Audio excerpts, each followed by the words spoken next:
मेरी बहुत सारी सब्सक्राइबर हैं जो फर्स्ट टाइम मॉम बन रही हैं। उनके लगातार इस चीज़ को लेकर कमेंट्स आते हैं कि डिलीवरी रूम के अंदर क्या क्या होता है, वो ये चीज़ें जानना चाहती हैं। तो चलिए गाइस, मैं वीडियो को स्टार्ट कर रही हूँ। आपके मन में जितने भी सवाल हैं डिलीवरी रूम को लेकर, उन सारे टॉपिक्स को मैंने इस वीडियो में कवर करने की कोशिश की है। गाइस, चैनल पे 500+ प्रेगनेंसी टिप्स की वीडियोज़ है, वो सारी वीडियोज़ कारगर है। जब मेरी नॉर्मल डिलीवरी हो सकती है तो आपकी क्यों नहीं हो सकती है। तो चलिए गाइस, मैं वीडियो को स्टार्ट कर रही हूँ। मेरा नाम है Shweta, welcome back to my channel. कैसे हैं आप लोग? आई होप आप लोग अच्छे हैं। डिलीवरी रूम में कब आप जाते हो? जब आपको लेबर पेन आ जाता है और जब आपका सर्विक्स ओपन होना स्टार्ट हो जाता है। ये कब होता है? जब आपका 9 मंथ पूरा होता है। कहने का मतलब है 9 मंथ यानी कि 36 वीक पे नहीं होता है। मोस्टली ये 40 वीक 39 वीक पे ही डिलीवरी होती है। बट जैसे ही आपका 36 वीक कंप्लीट होता है, आपको लगता है आज के आज लेबर पेन आ जाए, लेकिन ऐसा कुछ भी नहीं होता है। लेबर पेन जब आना होगा तभी आएगा, लेकिन 36 वीक के बाद कभी भी लेबर पेन आता है वो हेल्दी प्रेगनेंसी होगी और नॉर्मल डिलीवरी होगी। इसमें डरने और घबराने की कोई भी बातें नहीं है। गाइस, मेरी जो डिलीवरी हुई है वो 39 वीक प्लस सेकेंड डे में हुई है। तो गाइस, यहाँ पे मैं बात करूँगी डिलीवरी रूम की सीक्रेट बातें। पहली ये आपको सीक्रेट बातें है कि जैसे ही आपका लेबर पेन स्टार्ट होता है, चाहे आप घर रहो, चाहे हॉस्पिटल, चाहे डिलीवरी रूम के अंदर, आपको सांस ऊपर नहीं खींचना है। कहने का मतलब है सांस नॉर्मल लिया, सांस निकाला, लेकिन ऐसे बहुत ज़्यादा तेज़ सांस नहीं ले। जैसे इस तरह से सांस लोगे ना तो क्या होगा कि बेबी जो है वो ऊपर की तरफ आ जाएगा। तो कोशिश कीजिए आप तेज़ सांस नहीं ले, जिससे बच्चा नीचे की तरफ ही रहे। तेज़ सांस लेने से बच्चे ऊपर आ जाते हैं, तो बच्चा ऊपर आने के बाद फिर आपको डिलीवरी में काफ़ी दिक्कत होगी। तो आप नॉर्मल सांस लीजिए, कहने का मतलब है। दूसरी चीज़, बहुत सारी महिलाएं हैं उनको बहुत शर्म आती है, तो ये ऑब्वियस सी बात है, आनी भी चाहिए, हर किसी को शर्म आती ही है। लेकिन डिलीवरी एक ऐसा प्रोसेस, एक ऐसा टाइम होता है, वहाँ आपको शर्माने से बिल्कुल भी काम नहीं चलेगा। क्योंकि आप जिन लोगों के साथ हैं, जिस डॉक्टर के साथ हैं, उनका ये डेली का काम है। आपको शर्म आएगी, ऑब्वियस है, मुझे भी आई थी, लेकिन इसमें घबराने की इतनी ज़रूरत नहीं है। डॉक्टर्स जो होते हैं वो बहुत इजीली हैंडल करते हैं।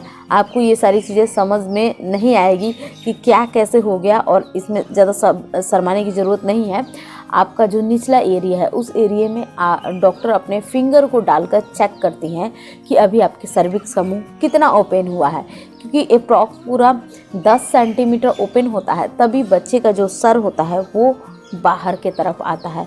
तो ये ध्यान में रखते हुए डॉक्टर बार बार हाथ लगाकर चेक करेंगे। थर्ड पॉइंट है कि अब आप अपने फैमिली मेम्बर में जिसको ज़्यादा पसंद करती हैं, आपकी माँ हो सकती हैं, सासू माँ, ननद हो सकती हैं, आपकी बहन, आपकी भाभी, या फिर आपके हस्बैंड, आप जिनको भी डिलीवरी रूम में लेके जाना चाहती हैं, आप उनको अपने साथ लेके जा सकती हैं। जो आपको आपके हिम्मत को कम नहीं पड़ने देगा और पूरी तरीके से आपको सपोर्ट करेगा, और जिसके साथ आपको बात करना अच्छा लगता है, जिसके साथ आप सबसे ज़्यादा कंफर्टेबल है, उस पर्सन को आप अपने डिलीवरी रूम में लेके जा सकती हैं। जिससे क्या होता है कि अच्छा आपका टाइम पास होगा ना, वो बहुत अच्छा होगा। ईजिली आपकी डिलीवरी भी हो जाएगी और आपको ज़्यादा कुछ पता नहीं चलेगा। और जब भी आप डिलीवरी के लिए आप डिलीवरी रूम में होते हैं, उस टाइम में आपको सिर्फ अपने बच्चे के बारे में सोचना है।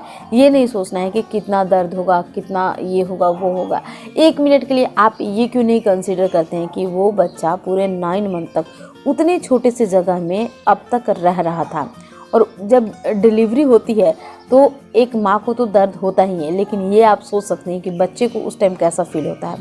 सिर्फ 10 सेंटीमीटर से उसको बाहर आना है, बाहर की दुनिया में आना है। तो इसमें, इस प्रोसेस में बच्चे को भी दर्द होता है। और एक नॉर्मल डिलीवरी ऐसी प्रक्रिया है जिससे अगर आप बेबी डिलीवर करती हैं वो बहुत हेल्दी होता है।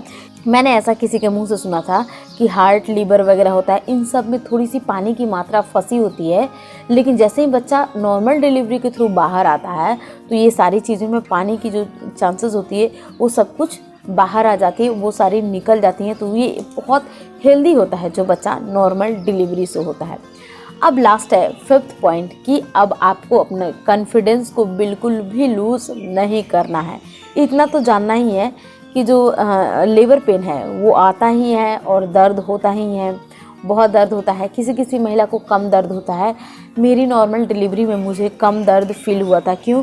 क्योंकि मैंने बहुत ज़्यादा एक्सरसाइज की थी। एक्सरसाइज के तौर पे मोस्टली मैंने घर का काम मैंने बहुत कम किया था, नहीं कर पाई थी, लेकिन मैं टहलते बहुत रहती थी। जब आप टहलते रहोगे, बटरफ्लाई एक्सरसाइज करोगे, स्क्वैटिंग करोगे, केजल एक्सरसाइज करोगे, तो इन सारे एक्सरसाइज से क्या होता है कि आपकी नॉर्मल डिलीवरी बहुत ईजीली हो जाती है।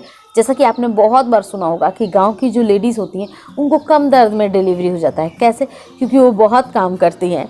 तो अगर आप बहुत काम नहीं कर पा रही हैं तो अब आप मोस्टली टहला कीजिए, वॉक कीजिए सुबह शाम से, इन सब से बहुत ज़्यादा चांसेस होती है। और जो कहने का मतलब है कि एक जो नारी शक्ति होती है वो कभी भी कम नहीं पड़ती है। तो उन सारी चीज़ों को ध्यान में रखते हुए आप अपने कॉन्फिडेंस को बिल्कुल भी लूज़ नहीं कीजिए, क्योंकि डिलीवरी रूम में अगर आप अपने कॉन्फिडेंस को लूज़ करती हैं, डरती हैं, रोती हैं, घबराती हैं, तो इस केस में डॉक्टर ज़्यादा कुछ नहीं सुनते, वो सी सेक्शन कर देते हैं। तो इसलिए मैंने ये वीडियो बनाया कि आप सब सी सेक्शन से बचिए, क्योंकि पूरी प्रेगनेंसी आपने नॉर्मल डिलीवरी के लिए सोचा, लेकिन डिलीवरी रूम एक ऐसा जगह है, वहाँ नॉर्मल डिलीवरी के लिए आपको परफॉर्म करना है। तो आप इजीली पूरे कॉन्फिडेंस के साथ परफॉर्म कीजिए, देखना हो जाएगी आपकी नॉर्मल डिलीवरी। और हो जाए तो मुझे ज़रूर इन्फॉर्म करना। मिलती हूँ मैं आप सबसे अगली वीडियो में, तब तक के लिए bye bye and take care.